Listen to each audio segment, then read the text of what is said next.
بسم الله الرحمن الرحيم. إذا السماء انشقت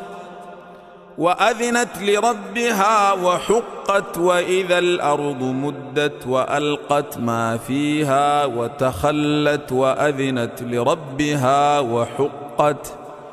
يا أيها الإنسان إنك كادح إلى ربك كدحا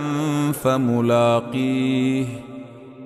فأما من أوتي كتابه بيمينه فسوف يحاسب حسابا يسيرا وينقلب إلى أهله مسرورا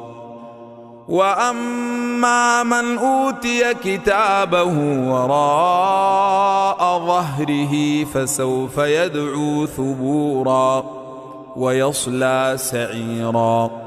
إنه كان في أهله مسرورا إنه ظن أن لن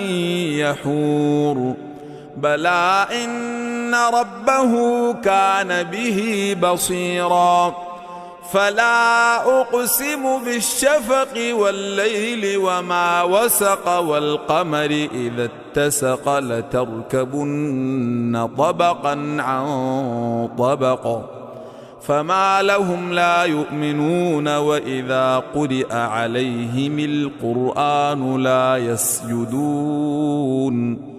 بل الذين كفروا يكذبون والله أعلم بما يوعون